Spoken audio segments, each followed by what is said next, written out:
As we've been reporting, the president will speak about Ukraine tonight, and his speech comes as Congress considers approving billions of dollars in additional aid for that country, which is under attack from Russia.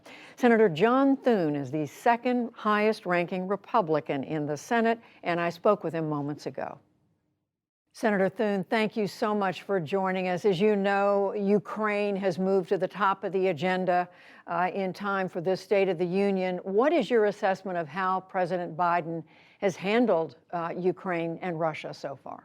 I think at the beginning, Judy, they were reactive. I think it took them a little bit of time. I don't think everybody was sort of trying to assess and calibrate what Russia may or may not do.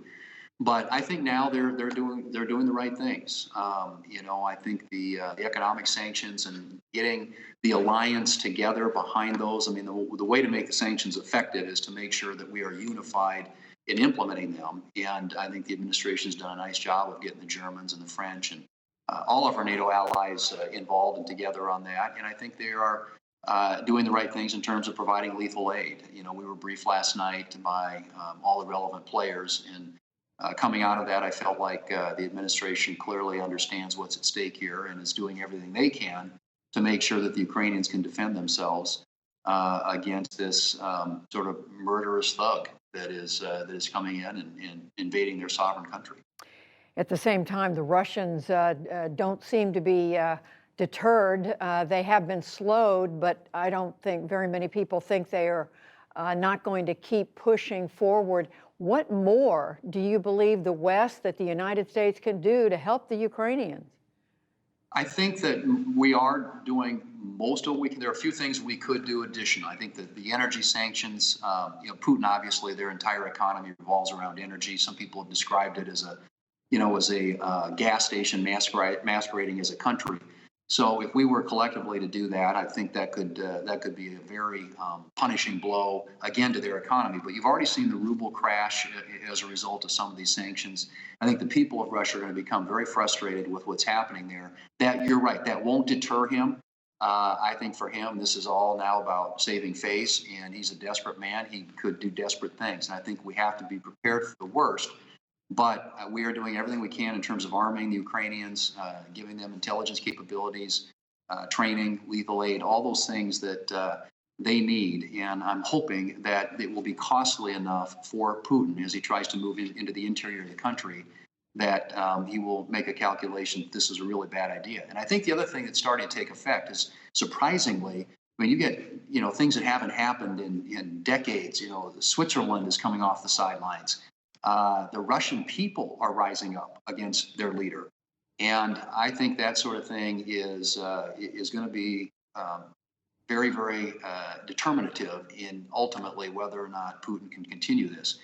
You're right. I think he's moving, and he can apply as much force as is necessary to get there. But I think it's going to be very costly, both in form of casualties and to the Russian people when it comes to the economic effect these sanctions are having. Senator, some members of your party, however, have been praising Vladimir Putin, in particular former President Trump. He's called him a genius, savvy. Just over the weekend, he doubled down. He called him smart. And he said, while our leaders, American leaders, are dumb. What do you make? Do you agree with his assessment? I think that Vladimir Putin is now exposed to all the world can see. This is a guy. This is a power grab on his part. He is a thug. He is a criminal.